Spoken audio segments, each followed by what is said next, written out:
This video is sponsored by the Pokemon TCG deck building website PokemonCard.io. Are you looking for sealed product and singles? You can find it all on Channel Fireball.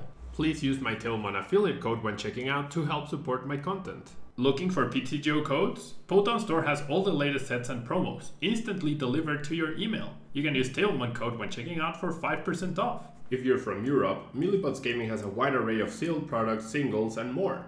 You can use Tailmon code when checking out for 5% off.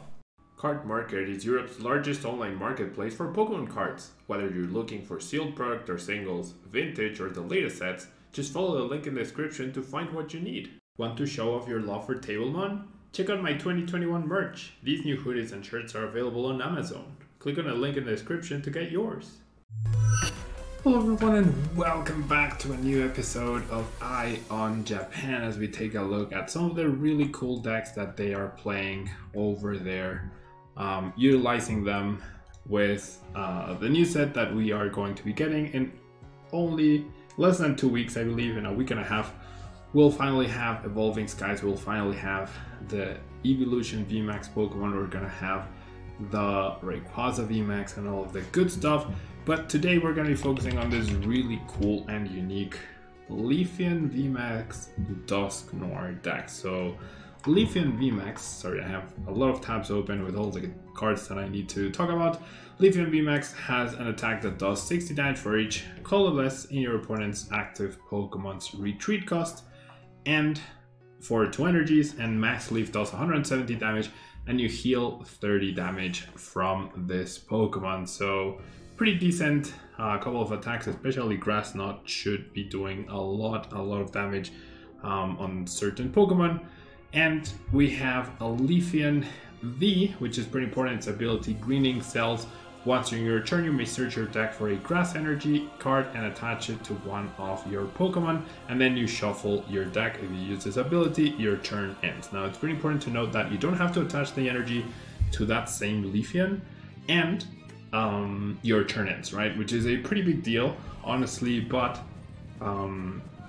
like the energy acceleration is incredibly useful and will make LEAFEON be a force to be reckoned with in the upcoming set and probably in the new standard format. Now, as you can see, the list features a 4-3 line of LEAFEON VMAX.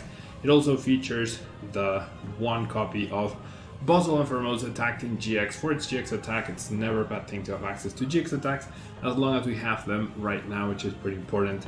Or pretty useful, getting you that extra price card, which could potentially help you close out a game, or even use the other attacks doing Jet Punch, damage to the bench and the active, and also Elegant Soul doing 190 damage for 3 energy, which is pretty decent. Now we do have Crobat and Detonated for support. We have Mew to protect our bench. We have the 2/2/2 Dusknoir line, the Duskull. You discard 2 cards, you search for a Dusclops and immediately evolve. Very useful ability, very nice to have that. Really saves up on space so that you can get the Dusknoir going as soon as you can.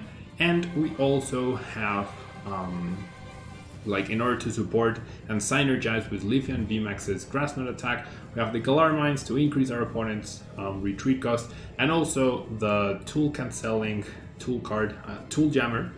I forgot the name of the card. The Tool Jammer. Make sure that air balloons are not working properly. You could play Tool Scrapper as well, but this list doesn't have it quite yet. And now, in terms of other new cards, we have the 3 golden over here, Bigger Shakes, which lets you search your deck for an evolution card and get it out immediately. Doesn't matter if you just played the card, it actually lets you bypass the turn 1 rules evolutions, which is pretty amazing. And then we also have a single copy of the Frozen Leaf Badge, which if the Pokemon this card is attached to has LEAFEON V or Glacian V in its name, it has no weakness and no retreat cost. So getting protection from Victini V could be pretty important. I think one of the big things I would do for this deck in particular, right, would be make sure I would have 4 Capture Energy I think 4 capture energy would be pretty important and pretty key for this deck's success and consistency in getting Dusknoir. The Dusknoir has the Spectral Breach ability, which makes it so that all special energy attached to Pokemon, both yours and your opponents, provide colorless energy and have no other effect. So obviously that coincides a little bit with capture energy, maybe that's why it's not at such a high count, but you eliminate the effects of Twin Energy, Lucky Energy, Powerful Energy, Hiding Energy, Speed Energy, Horror Energy, Hiding Energy, all the special energies, Rapid Strike Energy more importantly, all the energies that are really threatening overall, Aurora Energy, or like there's so many good special energies right now that LEAFEON VMAX did not, I mean Dusknoir denying those from the bench definitely seems pretty cool and pretty important. Outside of that, a single copy of Path to a Peak, which is fine. We don't have too many abilities to shut off, and a well-timed Path to a Peak could be very useful. We have Quick Balls, Incense, and the evolution item. I forgot the name, I just said it.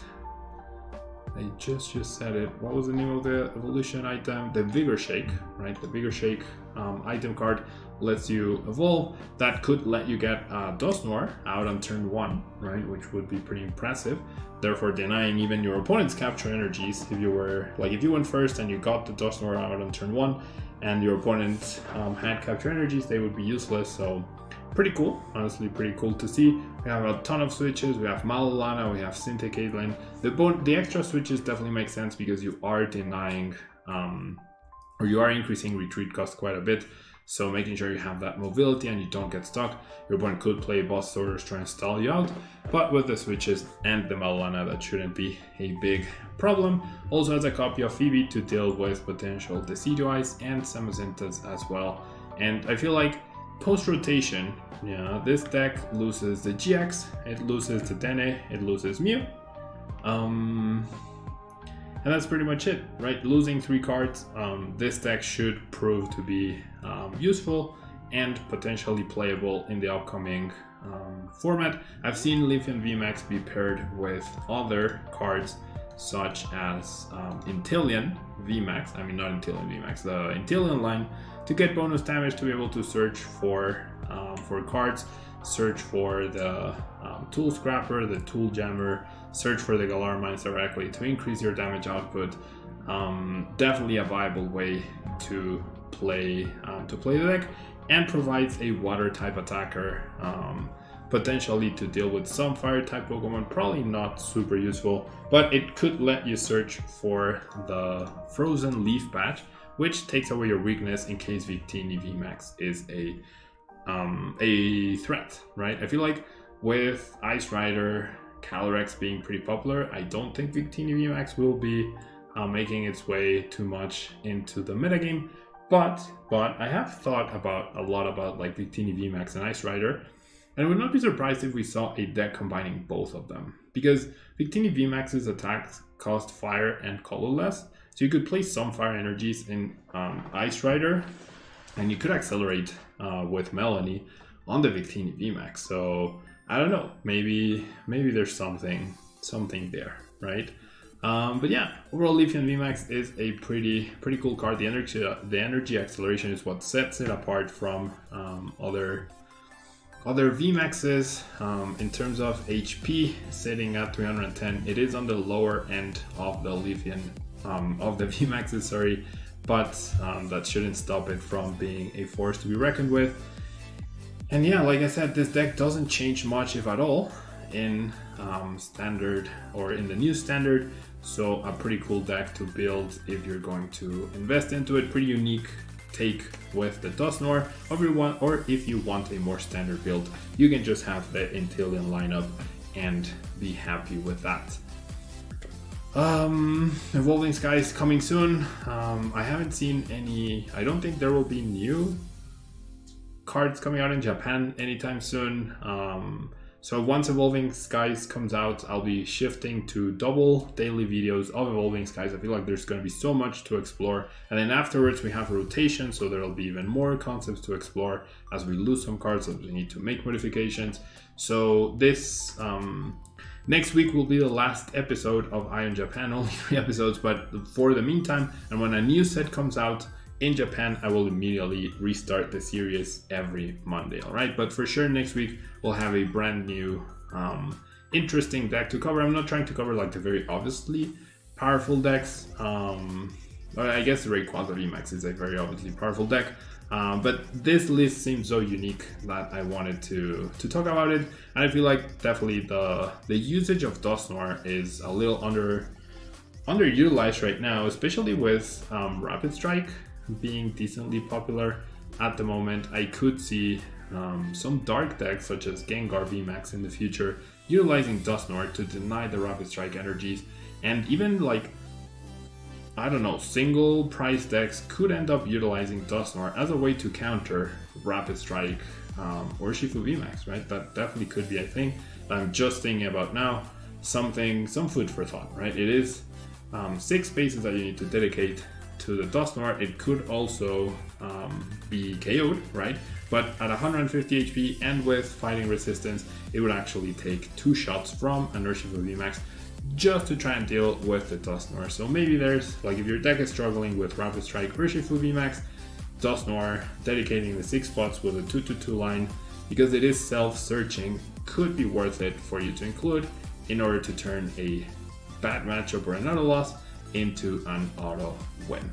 Thanks so much for tuning in. Don't forget to leave a like. Make sure you are subscribed, since half of you who watch my videos are not subscribed, and I don't understand why you wouldn't. It really helps out the channel. If the half of you that watch my videos were subscribed already, we would be getting closer to 30,000 right now instead of having just reached 20,000. So it really helps support the channel. Takes a second, and you'll get the videos featured more commonly if you enjoy them. Hopefully you do, and